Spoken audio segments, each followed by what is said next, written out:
Like, Avery, do they like your product or do they love your product? That's what a VC asked Avery, Tailscale's founder, before they raised over $100 million. Listen to what he said. I'm like, this is 2019. This is like version 0.1 or whatever. And I'm like, well, I'm going to say they like it.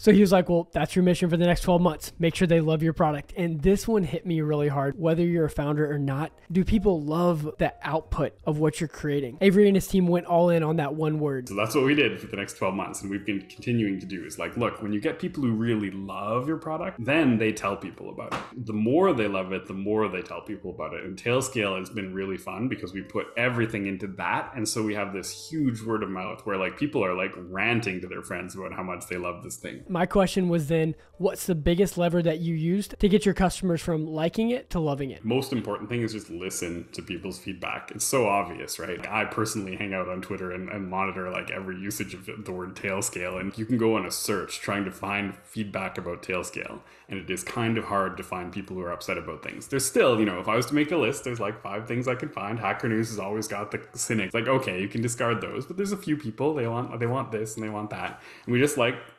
make the list and we just keep chopping through those specific things. I know net promoter score is like kind of not in vogue nowadays, but the underlying concept of like, there's the people in the middle who just don't bother talking about you and the people at the bottom who tell people not to use your product and the people who at the top who tell people to use your product, right? You just want to get rid of those people at the bottom and you want to move more and more people from the middle to the top. It all comes down to like, okay, what was your experience? How can we make that better? Anybody who uses the product, even on the $0 plan, you can send us an email and you will get our best people trying to find your problem and solve it, because we know that problem, if it happened to you, happens to thousands of other people, and we need to solve it as fast as we can. I did not tee him up to say that as a Zendesk commercial, but that is what it's all about. My biggest takeaway, the things that I'm doing in my life, is the output of it, something that people like or do they love. And if I'm not getting that feedback on a frequent basis, if I'm not taking it seriously and acting on it, there's no way that people love it. It's hitting me right now. And so anyone who's listening to this who has feedback for this podcast, come and tell me, because I want to get better. I want to improve. I want you to go from just, it's a good podcast, I like listening to it, to loving it.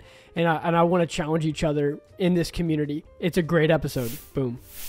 Welcome to Sit Down Startup Founder Podcast. We interview the best founders in the world and ask them what they did in the early days, right before that hockey stick growth moment. I'm your host, Adam O'Donnell, a former founder. I live here in San Francisco and I now work for Zendesk for Startups. Zendesk is a customer support platform and we offer 6 months free to qualified product-oriented startups. This week's partner shout out goes to Nacho, a marketplace for B2B SaaS. They have hundreds of great SaaS tools on there, but the coolest part, they have a virtual credit card that you can use for each individual SaaS product. It gives you a lot more control and flexibility over your spend. Check the link below, but Zendesk customers get 50% lifetime discount on Nacho. Avery, welcome to Sit Down Startup Founder Podcast. Super excited to have you here. I have to just say before we even get started, tell me about the Zoom room rating that you got.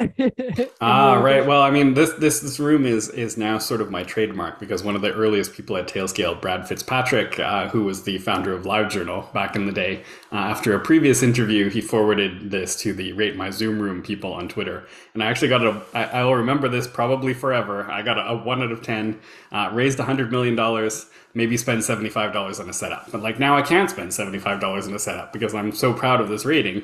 I actually beat several Republicans who got 0 out of 10. So I'm feeling pretty good. You're doing good. It's kind of like Amazon with the door desks that they brag about in Seattle, right? Like it's part of your focus. Y'all focus on the right things. Exactly. I really like the clean, not too distracting view. I love it. I need to learn from you. I got too many fake plants in the background. So this is good. It looks good. Your audience needs something to look at, right? That's fair. Well, man, tell us how big you are now just at Tailscale. How much money have you raised? How many people on your team? Tailscale is now, let's see, we recently passed about 80 employees. Total amount of money raised, I think, is 113 million. So we did a 3 million seed, you know what? I might be misremembering, 115, because we raised 12 million Series A and then 100 million Series B.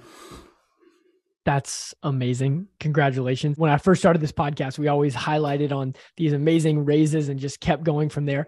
But one of the most powerful things that I found is just parking on that and saying, okay, tell me one of the lower moments that you had before you had raised all that money, but on the journey of building Tailscale. It's a little bit tough. I think Tailscale has been one of the most positive experiences that I've had. We've just sort of been Wow. up and up and up. I've started a few startups before that. So, like my first startup, we started in the .com days. It was really tough to raise money in 2001. Let me tell you, we managed to do it, but it was tough. We were struggling with dollars the entire time, and eventually we did okay. We exited to IBM in 2008. But it was only sort of moderately successful as companies go, because I think we made a few strategic mistakes early on. So at Tailscale, we've been aiming very hard to not make those strategic mistakes. We got lucky at a few things. In particular, it was really good timing for us to have raised our Series B of 100 million at the beginning of 2022, right before the bottom kind of dropped out of the market. And so we sort of saw that coming. We raised a little more money than otherwise we might have. And it was on purpose. We pushed a little extra hard because we were expecting that things were going to be pretty tight for at least a couple of years. Yeah, well, that's really interesting because a lot of startups like they are up and to the right, and it's just awesome. But I appreciate your like perspective of like, hey, it's maybe this company has been that, but it's not always been like that. Was there like a story, that a moment that you had with your co-founders of that first company before the IBM exit where you were like, man, I don't know if this is going to even continue? Anything you could take us into? Yeah, well, I mean, in that company it was pretty tough. I think what we had there was I don't know how much you guys talk about this on this show, but I'm a big fan of Crossing the Chasm, the book and the strategy, and we didn't really discover Crossing the Chasm until pretty late in that company. It was just like by the time I read it, it was this like, oh, this is the textbook for everything that we've done wrong at this company. I wish I had seen this 5 years sooner. So the mistake we made, we did super great at that company with early adopters, and we really had a lot of trouble crossing the chasm over into like real pragmatic buyers, where the definition of a pragmatic buyer is, they ask what are the features, does this thing do what I need, they ask like, other people who have this problem, what do they buy? I want the same thing everybody else buys, right? And we never got to that point with that company. So we had lots of great reviews. We were in like, of course it was like actual printed magazines at the time was the place to be. We were in like PC Magazine, InfoWorld, all the big ones. We like we shared an editor's choice with Microsoft Windows Small Business Server. It was really like we were doing great, except that we didn't have this pragmatic buyer. Right. So with Tailscale, we put a lot of work into like, yes, we had a lot of great success again with the early adopters. And we've been putting a lot of work, especially through last year. And this like, okay, let's make sure pragmatic buyers are not afraid of Tailscale. What do we need to do to build this into a company that's serious, that's going to be around for a long time, that just sort of matches everything big pragmatic buyers need in order to buy something? It's a different kind of experience. Yeah, and you're building that foundation first before you try to jump like with all your marketing and get all this hype going. Exactly. Well, it's really important just to solve like one problem super, super well. And the big mistake we made at my first company was we solved a whole bunch of problems pretty well. But there was no like group of people who are like, well, this is obviously the solution for everybody like me. And so Tailscale, we're really trying to like narrow down and like, okay, who are you? Why is it that Tailscale is the perfect thing for people like you and all of your friends and all of your coworkers and the people in companies right next to you and so on? Yeah, that's amazing. So just going to Tailscale, I would love to start with that story. When did you first have the idea of what it has become today? So before we even founded it, I left my previous job at Google, and I took 6 months off just to sort of decompress from that. And before I knew anything else, I knew I wanted to start another startup. It's like, okay, it's time. I did some work in the big company mine, saved up some money so I can do my next thing. Um, Before I knew what we wanted to build, or even who my co-founders should be, I knew what the name should be. It was Tailscale, and the reason it was Tailscale is it's the opposite of internet scale. So there was so much going on. This was 2019. So much going on in the world where developers have been veering toward like let's make things more and more scalable. Every problem needs to scale to 1 billion users. If you're not working on 1 billion users, what are you even doing wasting your time? And my observation is that actually in real life, almost all the projects done by almost all the people, including at giant companies like Google, are not billion user projects. They're silly things like I have a dashboard for my 30-person team and I really need them to be able to see the results of this dashboard without like leaking it all over the internet, right? And so there's almost all the problems in the world are small problems. It's just that those small problems kind of add up to big things in the end. And even people working on billion user projects have a whole bunch of 30 user projects adjacent to it or part of it that they need to get done. And so I wanted to work on those problems. And it was sort of, I started shopping around just that idea. I'm like, I want to start a company. I think I'll call it Tailscale. Like, what's the opposite of internet scale? And I just like, everybody I know was like, what do you think about this idea? And eventually, like, two people who resonated with it the most were David Carney and David Crawshaw, my two co-founders. And so we ended up starting a company. We still didn't know what exactly we were going to build, but we knew it was going to have something to do with just making the sort of easy things easy. This is so good. It's so the reverse, like you said, around that. I mean, I wonder what it was like talking to investors in those early days. Well, yeah, we weren't sure. I mean, part of it was, okay, if the idea is you want small teams, or you want to make small teams more effective, then like, should we even be a VC funded company? Because like, obviously VCs specialize in making teams bigger, not necessarily making like the small teams more successful because they don't need more money that way, right? So we started in the early days not thinking we actually wanted money, but we ended up just shopping this around. Our first big success was talking to a bank in Canada called VersaBank, because I knew the CEO from a previous iteration of my career, and he called me up. He's like, "Hey, Avery, I heard you're starting a company. I heard you left Google. I have this problem, and my problem is that, like, look, we've got this banking software, and it doesn't support two-factor authentication, and I really need it to support two-factor authentication, but it's going to be hard to retrofit that into this software. Is there anything we can do?" And I'm like, "Oh, this can't be that hard. I'll do you, I can do you this favor. Probably not what I'm actually going to start a company to do, but I'm sure we can solve this problem." And so we started looking into it, and I'm like, okay, well, the solution to this is probably like move your banking software onto a network that is already secure by two-factor authentication, and we'll just connect to it using a VPN that has two-factor. And so it doesn't really matter what the software on that network is doing or what the security model of that software is. You're already authenticated by the time you connect in the first place. And so I'll just find you a VPN program that will work reliably, that you can run even when you're inside the office, that'll solve this problem. Plug it into your identity provider, and off we go. So then I started looking around for products that would do this, and to my surprise, there weren't really any that were going to do the job very well. So we slapped something together with WireGuard, like literally in a weekend. It's kind of the joke on Hacker News. Everyone always says, like, I could do that in a weekend, but in this case, we did do it in a weekend. This was the demo, and it worked pretty well. And from there, it was just like, okay, refine. And then we shopped it around to other people and said, "Hey, we built this thing. Is anybody interested?" And it turned out people were really interested. It turned out we had accidentally stumbled on this huge problem, which is that, if I want to launch, going back to our original idea, like I want to launch a dashboard for my 30-person team, right? It's actually really hard. First, you have to make something that your 30 people on your team can connect to. And then you have to make it so that nobody else can connect to it. You have the connectivity problem and the security problem, right? And just solving those two things, which is what Tailscale effectively does now 4 years later, is a super important problem for almost every team. And we really didn't see it coming. It was just like, okay, well, my banker friend needed this. And then like, why don't we extend this a little bit and talk to people about that and see what we're really going to do? And so all the other stuff on my checklist for like what makes it hard to run an internal dashboard, there's like 100 things, and we only did the top two. And we might not have time to do the other 98 for quite some time because so many people want us to do this top two.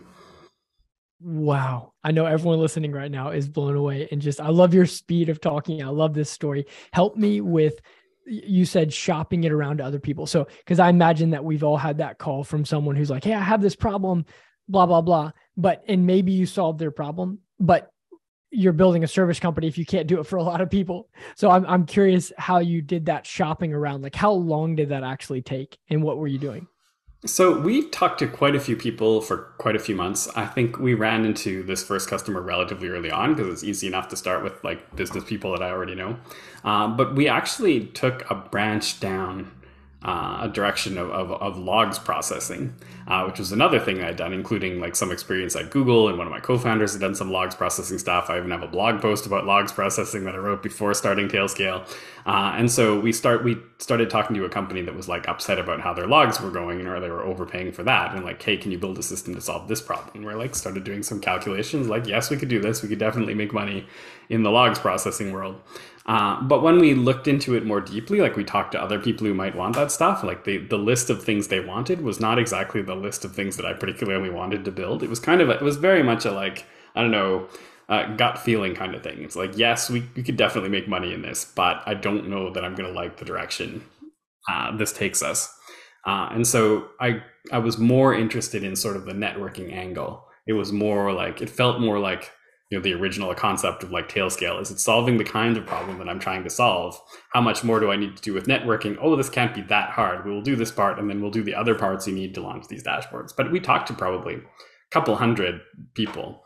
Like we were like wide open channels, right? We were on Twitter, we were writing blog posts, we were listening to people like, hey, can you refer us to, you talk to one person, it's like, hey, can you refer us to 5 more people or anybody else you think might have interesting problems that we could solve, right? And it's a pretty easy way to talk to people when you're not actually trying to sell them something in the first place. Like you literally, it's not even the sort of like questionable, like, hey, I have a product, I just want feedback, which I don't know if anybody really believes that anymore. It's like, look, I don't even have a product.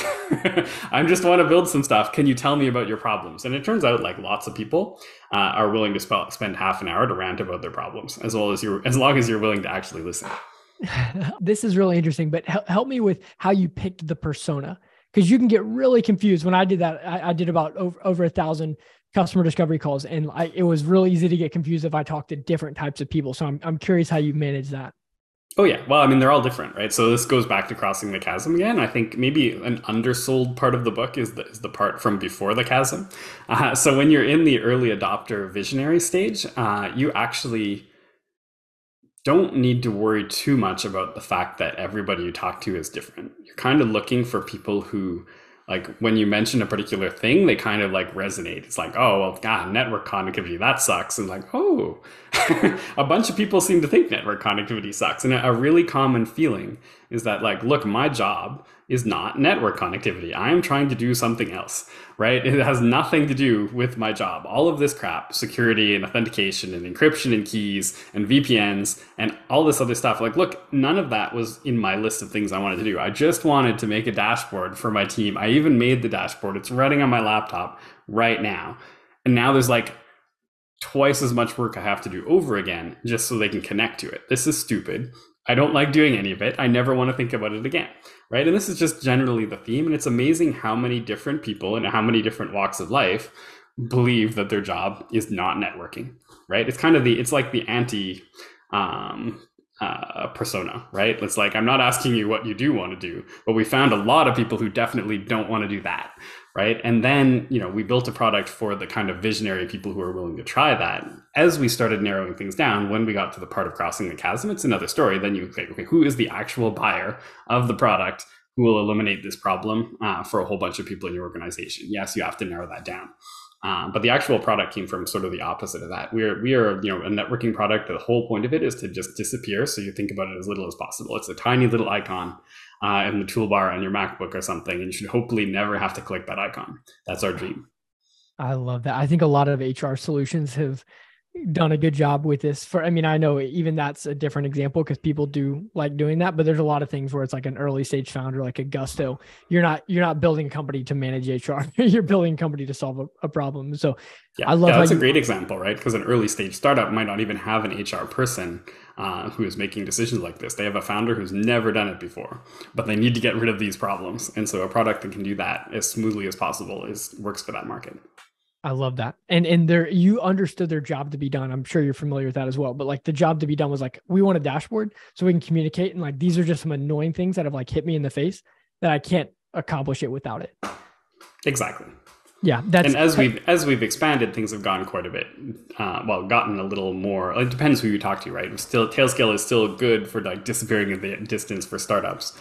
Bigger companies, they want like fancy security features, fancy connectivity features, and so on. So you end up talking to CIOs and CISOs, and they give you a long list of things they do want. But it's funny how compatible those things are. They don't mind doing a little bit more work to do an extensive deployment across the entire company, but they want to eliminate networking problems for everybody at the company so that everybody at the company doesn't have to think about networking anymore.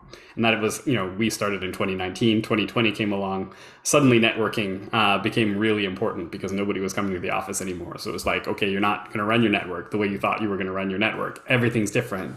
And so people started being a little more flexible about how they were thinking about solving these problems. I love it. The last question is around validating that they would be willing to spend money. before you built it. So like that CEO who calls you, like you're obviously just like assuming that they have a budget and blah, blah, blah. But how did you test for the actual money part? Right. Well, like I said, our first customer that we sort of just like fell into was this bank, and they obviously were willing to spend money. It turned out to be actually pretty. Well, maybe I'll tell a different story. So back in 2019, before we started raising any money, we did the sort of cliche thing. We actually didn't intend to raise money, but we went down to San Francisco to meet up with some investors just to like get a reading on how they saw the market. And so the cliche is, if you ask investors for advice, they'll give you money. If you ask them for money, they'll give you advice. So we were not asking for money. We were asking for advice. But when we talk to people, they're like, "Oh, I know what happened. You have this product that is appealing to people at the so-called bottom-up side of the market. Developers and individuals trying to get work done want to use your product. And the problem with developers in particular is they are cheapskates. And so trying to get them to spend money is really tough. But what you've accidentally built is this product that already has some social proof. You've got a bank that deployed this software across their entire organization. So you've got something that like enterprises use and love and are willing to buy, but you've got something that developers really, really want, right? So as long as you can build this hybrid business model where developers can adopt it really easily, and then once they've shown that they love it a lot, they can actually tell the buyer decision makers inside their organization, like, hey, this thing's amazing. Why are we using this other garbage stuff? Throw it away and buy that for everybody, please. It's going to make this company so much better. So we really kind of stumbled into this almost completely by accident, but it turns out this is the modern hybrid product-led growth business model, right? And so we have this thing that is like connectivity, so the IT people like it, security so the security people like it, and then it's developer friendly, so you still get this bottom-up adoption.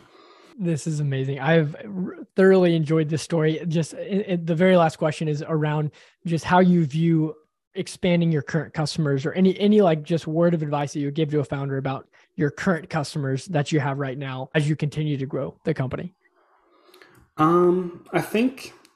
For us, it's always been about like, let's look at how people are using the product and make sure that they really love it a lot. One of the earliest bits of advice we got in this 2019 trip to visit a bunch of investors, one person said that, like, Avery, do they like your product or do they love your product? And I'm like, this is 2019. This is like version 0.1 or whatever. And I'm like, well, I'm going to say they like it. Right. And so he's like, okay, well, that's your mission for the next 12 months is make sure they love your product. And so that's what we did for the next 12 months. And we've been continuing to do is like, look, when you get people who really love your product, then they tell people about it. Right. And the more they love it, the more they tell people about it. And Tailscale has been really fun because we put everything into that. And so we have this huge word of mouth where like people are like ranting to their friends about how much they love this thing that started out as like, I never want to think about networking again in my life. They're like, I don't understand networking, but this thing is so amazing exactly because I never have to think about networking again. So I'm thinking about networking constantly. You have to try this thing. It's so amazing, right? And when we do that and make sure that they're just having success, and then on a daily basis, like finding more reasons to use Tailscale, the money just kind of follows, right? I'm sure that's not true in every business, but obviously in the like networking and security connectivity developer infrastructure space, like if developers really love using something and they use it more and more and more every day, there's money there, right? The important thing is not to spend all your time worrying about the money. The money will come. Just worry about making sure the users love the software and use it more and more every day. That's amazing. And I know I said that was the last question, but what's the biggest lever that you use to get to that point of our customers love it and they don't just like it? So, most important thing is just listen to people's feedback. It's so obvious, right? But we have many ways that we listen. We're on social media. Like I personally hang out on Twitter and monitor like every usage of the word Tailscale in various different channels. And I'm like looking every day. It's like, well, is it good news or is it bad news? And it's amazing how few remaining things that anybody complains about with Tailscale. Like you can go on a search trying to find feedback about Tailscale, and it is kind of hard to find people who are upset about things. There's still, if I was to make a list, there's like 5 things I can find. Hacker News has always got the cynics, right? So it's great when we end up on Hacker News and you read through the comments and like, Tailscale's amazing, blah, blah, blah. And some people are like, oh, these people are shills. How do you have kept the front page on Hacker News so often? You must be cheating. It's like, okay, you can discard those, but there's a few people, they want this and they want that. And we just like, make the list and we just keep chopping through those specific things, the things that are making, I don't know. I know net promoter score is like kind of not in vogue nowadays, but the underlying concept of like there's the people in the middle who just don't bother talking about you, and the people at the bottom who tell people not to use your product, and the people who at the top who tell people to use your product, right? You just want to get rid of those people at the bottom, and you want to move more and more people from the middle to the top. And it all comes down to like, okay, what was your experience? How can we make that better? Right? We offer free support for everybody. So there's no like, I mean, there are paid premium support tiers because companies need that. But like anybody who uses the product, even on the $0 plan, you can send us an email and you will get our best people trying to find your problem and solve it, because we know that that problem, if it happened to you, happens to thousands of other people, and we need to solve it as fast as we can. Boom. Avery, this has been amazing. Thank you so much for your time. Thank you. That's a wrap. Thanks for listening. Make sure to subscribe on Apple, Spotify, and Google. If you want to learn more about Zendesk for Startups and our free offer, please check out our website at zendesk.com/startups.